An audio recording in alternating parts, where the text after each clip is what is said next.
Hello, my friends. Welcome to me, your host, Christian Watson. So, my friends, the environment is something that is an all-pervasive thing, an all-pervasive context. Whether we are inside of a house, inside of a transitory space like a car or a bus, or whether we're out in nature, the environment is all around us. It is the antecedent, the predecessor for life. To have life, you have to have a good environment, a environment that is conducive to life. This is why we can't live on other planets like Venus and Mercury, because their environments are inhospitable. So there comes a time when one thinks to themselves, well, if and the environment is necessary for life, and life is sort of the antecedent for many of the things that we do in this world, should we not then try to preserve life by indeed preserving the environment? And this is a perspective, my friends, that regardless of what the political intelligentsia wants to tell you, is not relegated to a right-wing perspective or a left-wing perspective. In fact, many of the political intelligentsia would gleefully tell you that only the left would like to preserve this antecedent to human life. And I think Joe Biden is capitalizing on this idea, and many environmentalist groups capitalizing on this idea by what they did last week, which was Joe Biden held a climate session at the White House in which he talked about the dangers of climate change in his words, and he unveiled, well, he didn't unveil, but he elaborated on his plan to fight these dangers. And again, my friend, I'm not here to wade into the debate about climate change or anything of that sort. But I am here to talk about some of the principles that undergird Biden's philosophy on the environment and the philosophy of the government being involved on the environment. Because those principles, to me, are, and logically, are the predecessors to a plan to fix the environment. How exactly do you fix the environment without having certain principles and values to guide the formulation of your plan to fix the environment? So this is more of a matter of, for me, of first principles, not to scientific validity, but to first principles. I'll let other people debate that kind of stuff. So I'm going to accept the premise that climate change is happening because it's established. Okay, I'm going to accept that. But the Biden plan to reverse climate change and all that kind of stuff, I find is predicated on a few false notions. The notion of obligation, which I will address separately, and then the notion of central planning, which eschews the idea of proximity. And so we'll get into all of that right here, but let's first address the obligation problem. Let's address Biden's plan for the environment. So, in his infrastructure bill, he has laid out several steps that he wants to take to fix the environment. This is from CNBC. The plan, according to CNBC, wants to get America to curb its greenhouse gas emissions and, quote-unquote, advance the president's commitment to put the country on a path to net zero carbon emissions by 2050 in my lifetime. Actually, I'm 20 right now, and I'll be 50 in about 30 plus or so years. I don't know. I'm not good at math. And so the bill also includes $174 billion in spending to boost the electric vehicle market and shift away from gas-powered cars. It proposes replacing all of the country's lead pipes and updating water systems to ensure drinking water is safe. The plan also includes measures unrelated to climate change. Of course it does, yes. It's not really. Anyway, Biden said, and if we act now, in 50 years, people are going to look back and say this was the moment that America won the future. So the idea of getting us to net zero emissions, to getting rid of greenhouse gases and everything, to switching over to clean energy, which is one of the things that Biden wants to do, the primary principle behind this is the principle of obligation. Here on Joe Biden's website, it says the following: getting to a 100% clean energy economy is not only an obligation, it is an opportunity. We should fully adopt a clean energy future, not just for all of us today, but for our children and grandchildren, so their tomorrow is healthier, safer, and more just. Now, I think that attributing justice to the environment is a confusion of terms, because justice is, as I idealize it, an individual attribute, because individuals are the ones who can convey justice or convey injustice. And to personify the environment is to misplace that individual attribute into a external source that really is unintelligible. And that kind of makes the idea of justice muddy because it takes it from its proper place, the individual, and puts it into this external thing that is constantly shifting, constantly changing, which is another problem. Justice is meant to be an objective metric of certain kind of things, an objective metric of ensuring certain kinds of fairness or whatever, depending on the kind of justice that you have. It's like distributive justice, making sure that people get what they deserve, things of that sort. Justice is a multifaceted concept, and regardless of what form or what ideal of justice, whether it's Aristotelian justice, whether it's justice for the self, the Platonic, whatever it is, justice requires the individual, bar none.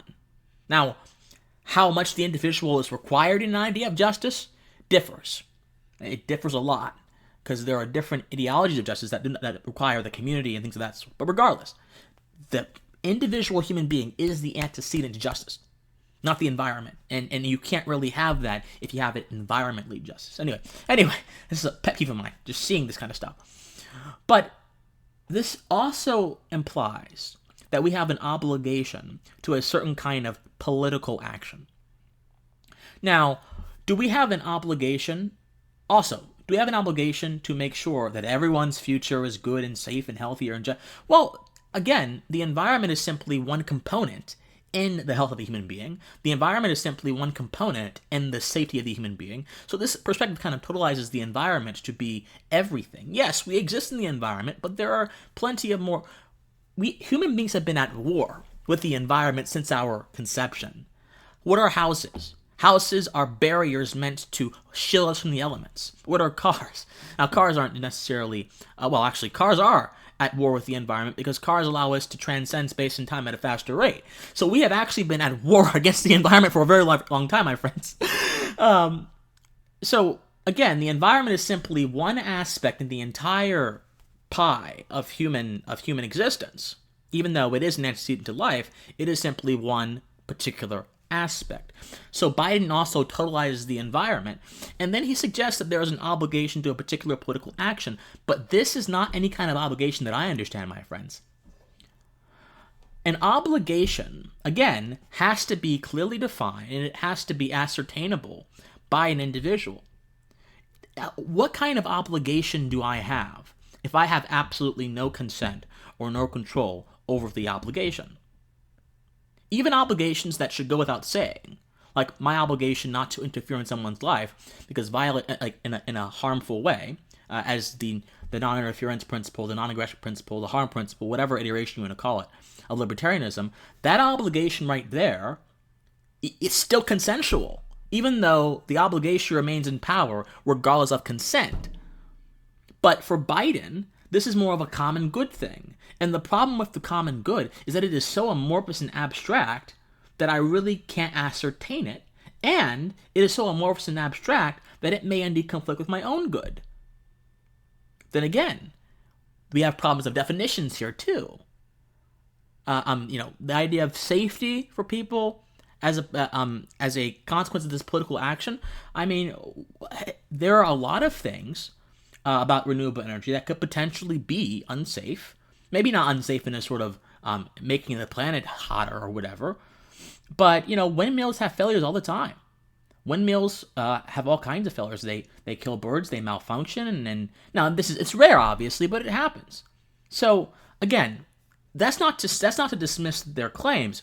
It's just to say Biden's claims in this plan are very much abstract and up in the air, and I can't really get a good handle on it. And I think that a lot of environmentalists do this exact same thing. So they have a very ill-defined idea of obligation. That's my first objection to the Biden plan.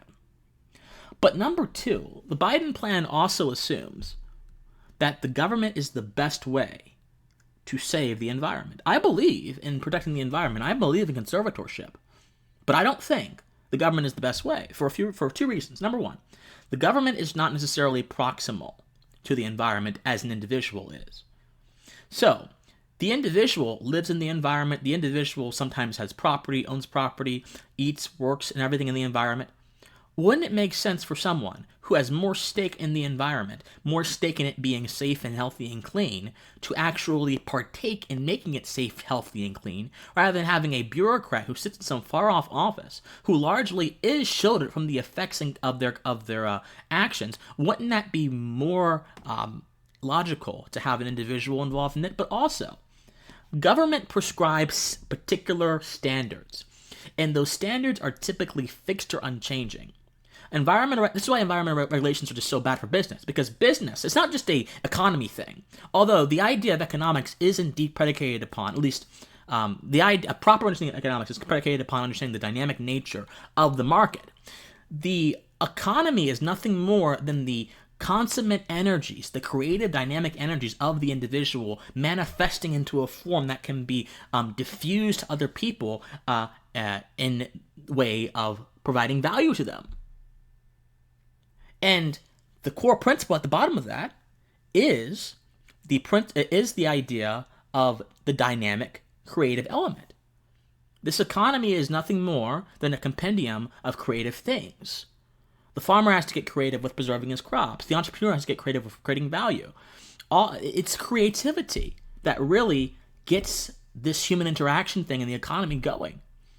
But the government does not necessarily allow for the creative element in man. It kind of denies the creative element in man by ordering and trying to structure and centrally plan everything. I think this is kind of adjacent to the point that Friedrich Hayek made. And for spontaneous order, human interactions are just so infinitesimally diverse and complex and interchanging that it is very hard to prescribe a single plan to encompass all of them. So it is best, Hayek would argue, to just let people do things, let people guide themselves, and let things come about. But does this mean we don't need a system? No, I think we do need a system. We need a system that accentuates and helps, my friends, this creative element in man. We need a system that actually allows individuals to have more jurisdiction over the environment, and this is a system of free market environmentalism. Now, I can't give you a full treatise and discourse on the theory, but it goes like this. If you have a system in which a lot of the environment is privately managed and privately run, you will have an incentive structure for the private individual who owns that part of the environment, who owns lakes, who owns their own property, to make sure that their property and their lakes continue to have compounding value, and so they're not spoiled, they're taken care of. And so you would have this system, and you would have individuals be able to enforce their hold over certain things in this system through contracts, through torts, through the courts, and everything of that sort. That is a far more reasonable solution, in my opinion, than trying to order around people as if they are pawns on the chessboard to reach certain environmental aims. Because when someone is closer to something, they tend to care more about it. This is a general aphorism, but I think it's true.